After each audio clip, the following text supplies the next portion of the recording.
So we've seen how two sounds in the verbs in the present tense might split when we put pressure on them. We've seen how E might become IE. So for example, we have querer, which means to want. But I want is Quiero. quiero. So we stress down on that E and it splits into IE. And this will happen for the other versions that we learned as well. So how do you say he wants or she wants or you will want? Quiere. Quiere. They want? Quieren. Quieren. Good. And you informal? Quieres. Good. What do you want? ¿Qué quieres? Yeah, ¿qué quieres? Good. So another example where this will happen is with the verb perder, which means to lose. It's related to perish. So how would you say I lose? Pierdo. Pierdo. Good. And he loses? She loses? Pierde. Pierde. They? Pierden. Good. And you informal? Pierdes. Pierdes. Good. So we saw that the E can split into IE, and we also saw that an O in the base of the verb can split into UE. So we saw, for example, poder is to be able, and then we have puedo, I can, I am able. We had dormir. What did dormir mean? To sleep. Good. And duermo? I sleep. Good. What changed when we added me duermo? I think it's I fall asleep. Yes, I sleep myself, I fall asleep. Good. So we can expect to see these O's split, but not always. For example, to eat was to eat. Comer. Comer. And I eat? Como. Como. So it didn't split there. So there's no way to know where it will, where it won't. Most of the time it will, and you just have to kind of experiment and see what happens. And you will always get the feedback when you try to see if it splits or not. You will also develop an intuition of where you should do it. So colgar, for example, is to hang. So if you want to say I hang, Cuelgo. cuelgo. Good. He hangs. Cuelque. No, it's colgar. Good. So it's cuelga. Cuelga. Why do you think you said cuelgue first? Well, the reason you explained before with it sounds like it, because it has a ne sound before, it seems to go more. Exactly, it fits more. Fits so more. You will find yourself doing that. How do you get out of doing that? How do you stop that happening?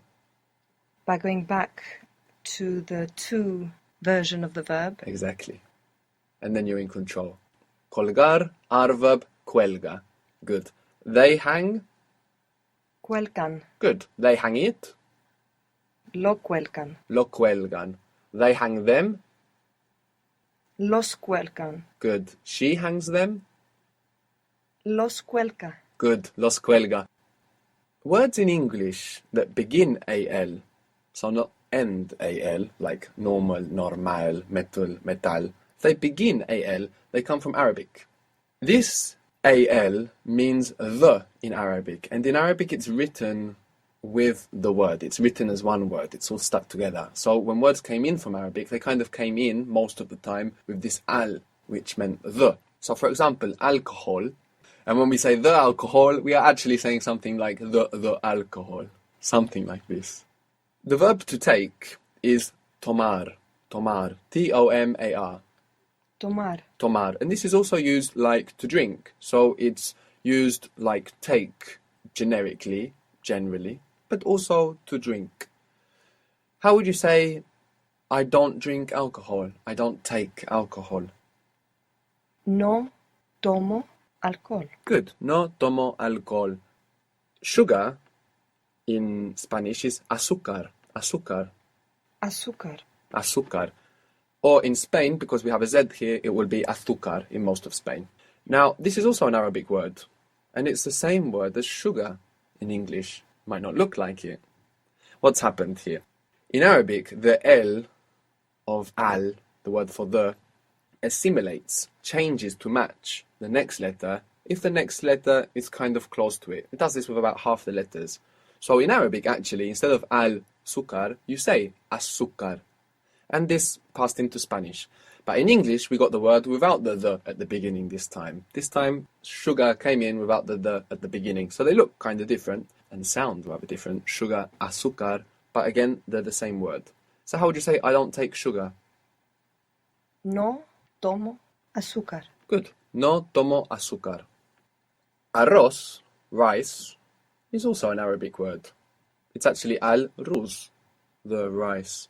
But again, in Spanish, the L assimilated to the next R, as it does in Arabic. And instead of al-ruz, like in Arabic, aruz, we ended up with arroz. So it's two R's. Two R's. So it's azúcar with two S's? No, it's with a Z here.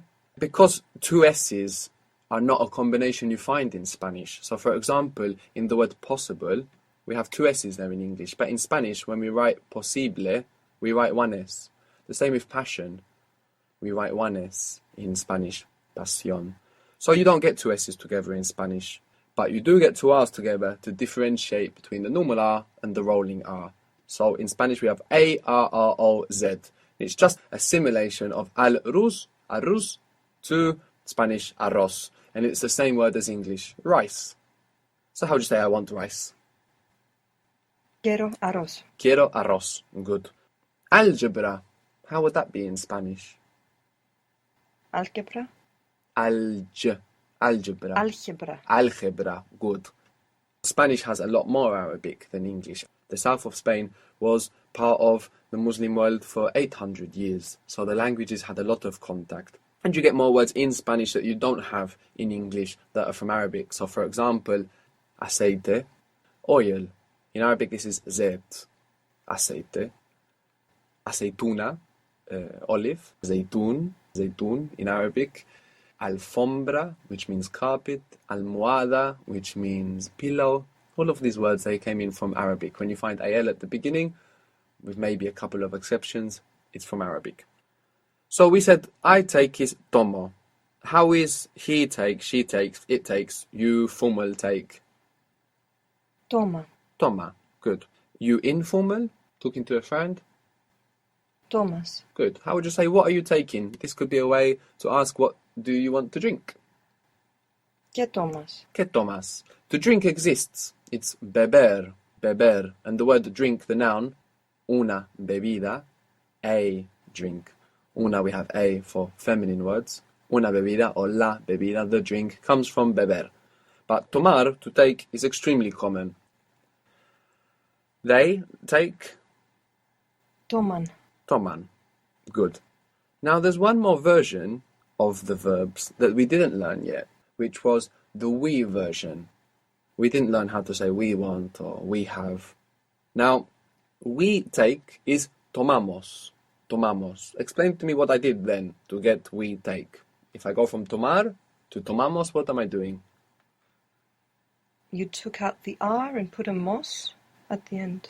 But to make it fit in with your... Well, you took out the AR, the R sound, Good. and you put in the amos Good. sound. This is very nice to think about it this way, because then you fit it in with what you've been doing up until now. Taking off the R, AR, and putting on your ending. So you take off R and you put on amos, and you get the we form.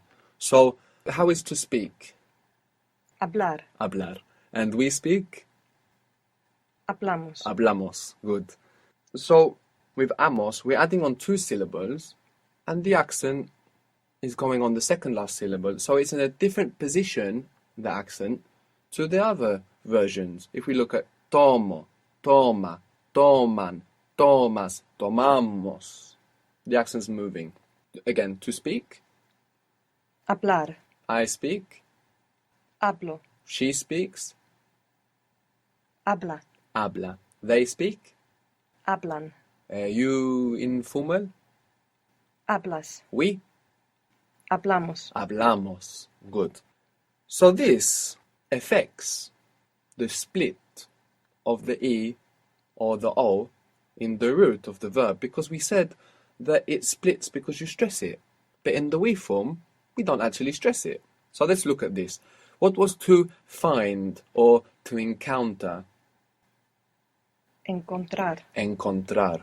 I find. Encuentro. Encuentro. I find or I'm finding. He finds. Encuentra. Encuentra. Good. You went back to the to form, right? Yeah. They. Encuentran. Good. And you, informal. Encuentras. Good. Now we, you're not stressing that O anymore, so it's safe. It's not gonna split. Encontramos. Very good. Encontramos. We don't stress it, so it doesn't split. What was demonstration? Demostración. Demostración. Demostración. So how would you say to demonstrate? Demostrar. Demostrar. If you take away this de, which actually means of in Spanish, if you get rid of it, you're left with mostrar. And what does mostrar mean? To show. To show. I show or I'm showing. Mostro. It should be mostro, but Muestro. good. Muestro. And he or she, it, you formal. Muestra. Good. They or you guys. Muestran. Muestran. You informal. Muestras. We. Mostramos. Very good. Mostramos. You're not accenting anymore that O, so it doesn't split. Mostramos. How do you say to think? And we said it's related to the word pensive. Pensar. Pensar. Good. I think. Pienso. Pienso. They're the E splits when we stress it. If you want to say I think so, you can just say I think that yes. I think that yes. That is the same as what? Que. Pienso que sí. Pienso que sí. I think so. Pienso que sí. Good. He thinks or she thinks. You formal think. Piensa. Good. Piensa. They. Piensan. You informal. Piensas. What do you think? ¿Qué piensas? Good. If you say what do you think to do, we said that this means what do you plan on doing. You can just say what do you think to do. What was to do?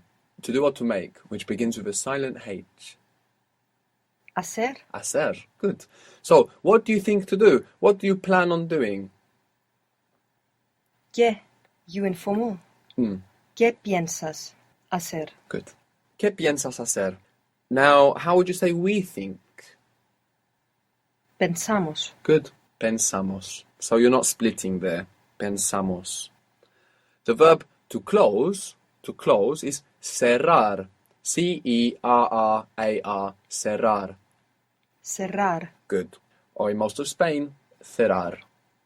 How would you say I close? Cierro. Cierro. Good. She closes, he closes, you formal close. Cierra. Cierra. Good. So how would you say we close?